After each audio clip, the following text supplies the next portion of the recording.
Hi, this is Laura Beck with the Eden Alternative, and I'm here with one of my pals and one of my mentors, Dr. Al Power, who is an internationally renowned geriatrician and an award-winning author.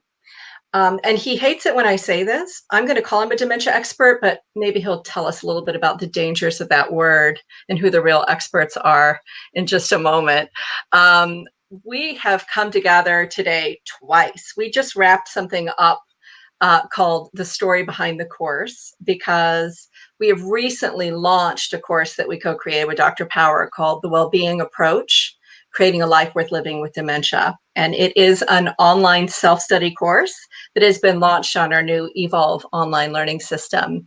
So this Story Behind the Course event that you probably missed, if you're not knowing what I'm talking about, just happened within the hour. We had a fun time bringing people together to talk a little bit about Al's experience and what has inspired him to create a course based on the Eden Alternative domains of well-being. So I thought it'd be fun if we came together and we talked a little bit on Facebook Live quickly, and we actually gave you guys an opportunity to grab the link for the recording for Story Behind the Course, and you'll find toward the end there's a code and you can get $50 off the course. So that comes later. Just if you stick around with us for just a few minutes, we're not going to be on long. I just wanted to ask Al one question so that you could have a little taste of what Story Behind the Course was like. And so Al, here is the question. My question for you is, what makes using the Eden Alternative domains of well-being as a framework for supporting people who live with dementia so special? Why is it unique, and dare I say it may be more effective than other approaches? How would you distill that? Thanks, Laura. I'm happy to talk about that. And as far as the E word, the expert word, I'll circle around to that after I talk a little bit about the concept, because there's an important lesson there too. Remind me if I forget. Okay. I will. But the well-being framework is something that really changed my mind. Even when I was already working on this pathway to challenge our approach to dementia, I changed my education, I changed my focus. But using this well-being framework was something that kind of brought it to another level. And I think there are a couple of reasons. Number one, looking at well-being instead of just trying to mitigate disease is it's a proactive strength-based focus. And almost everything that every other course teaches us about supporting people living with dementia, particularly people who are distressed, almost everything else we learn is reactive and deficit-based. When someone gets upset, do this. And we do it very dutifully. And we have all these interventions, both pharmacological and non-pharmacological. And we can calm people for a short period of time, but it doesn't ever seem to solve the problem. So maybe bringing somebody to their room when they're upset and giving them a hand massage will help them to calm down. But maybe an hour later or maybe a day later, it's going to happen again. And so our biomedical view has been, well, that's because they have dementia, and these things are just going to happen because these are symptoms of dementia, and we don't want to give them pills, so this is the best we can do. But is that really the best we can do? It wasn't until I really tried to explore a framework for well-being, in this case, the Eden Alternative domains, and looked at dementia through that lens that I said, maybe that's not the case. And so what this course does is it not only teaches about well-being as a focus, but it uses this framework, which to me is a very accessible framework. 7 domains: identity, connectedness, security, autonomy, meaning, growth, and joy. These to me pretty much cover the gamut as far as what people need to live well, outside of things like adequate living expenses and medications and things, those more holistic things that give us a life worth living. But the thing about this framework is it also is not dependent on age, on nationality, on ethnicity, on faith tradition, on whether you have a medical diagnosis or not. We all need these things. The other thing about this is that I've never encountered a course, particularly a course around dementia, that teaches about this, that mentions anything like this framework. And some of them talk about frameworks, there are others out there, but none that goes into detail about what does each of those words mean? What does it mean for a person with dementia? How is it challenged by the disease? How is it challenged by our care systems and our approaches? And how can we use some of our shifting mindset and operational shifts to actually enhance those domains of well-being? And so I was trying to figure out why people would be distressed, so I wouldn't give them dangerous medications. And I just wanted a unifying theory, where it wasn't just, well, this person needs that and this person needs that. What are the unifying threads? And to me, this well-being framework gave me that. And so let's get back to the word expert for a moment. To me, the true experts are people who live with changing brains. Expert and experience have a similar root. So nobody can tell you what it's like to have a changing brain except the person with that changing brain. And even two people with Alzheimer's who are staged the same will have very different, unique experiences. So that's where it comes from. So if we are to understand what people need, then that means we need to form close relationships, deep knowing relationships with the people that we are supporting. And that leads to all kinds of operational things, like how do we staff? Do we rotate staff, or do we keep people the same? And so it really shows that the so-called dominant expert, the specialists who come in and say, do this, do that, really don't have the solutions. And I don't have the solutions either.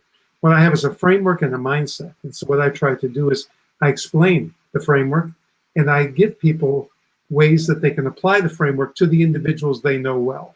So I can't tell you why somebody's level of security or autonomy is eroded in their lives, but I can tell you to look at those things and to find ways to fill those glasses back up. And then the people who know that person well can sit down as a team and they can say, okay, how do we fill this person's security glass? How do we fill this person's autonomy glass? And what I've learned is that unlike the dominant theory that most of these episodes of distress, words and actions and other expressions are symptoms of dementia, to me the dementia, modifies how we react to a situation or how we communicate our needs and desires, but it's not the root cause. And when we say dementia is the root cause, then we quickly stop or go to pills or do something that's not lasting. When we go deeper, though, it's come to my mind that I think most of these people, the dementia has affected how they might respond in a given situation compared to you or me, but the root cause is actually the erosion of these domains of well-being. And so the solution, the long-term solution, not just an intervention, is to look at these 7 glasses as glasses of need that we need to fill to give people more reserve, more resilience, because it's hard to live with dementia.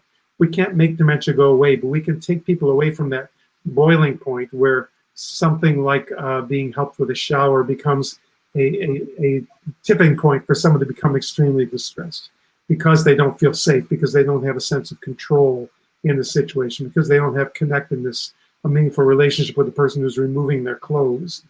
So what we do is we teach ways to recognize these deficits and to fill these 7 domains, not just during a particular engagement, but 24/7, so that the infrastructure for strength, well-being, resilience is maximized.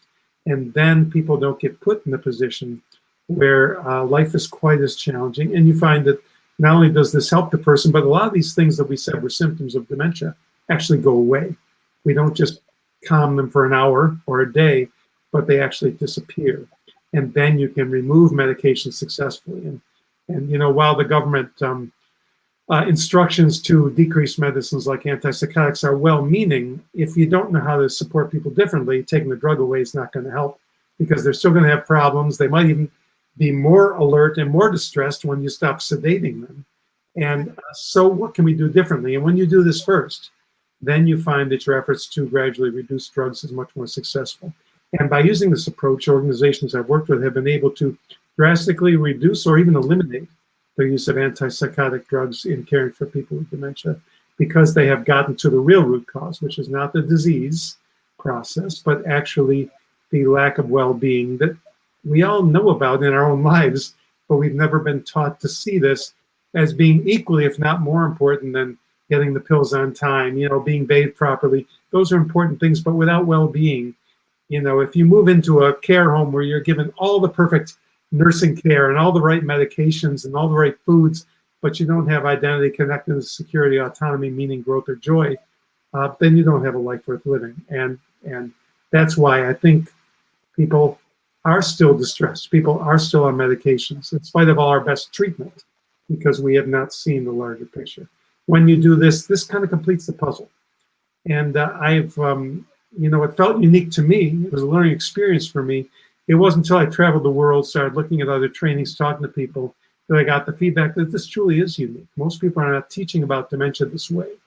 And so I think this course does provide information that you may not get in any of your usual instructional platforms or courses. So that was so amazing. I really appreciate how exquisitely you tackled a big question. That's a big question, right? And so that was a really powerful distillation.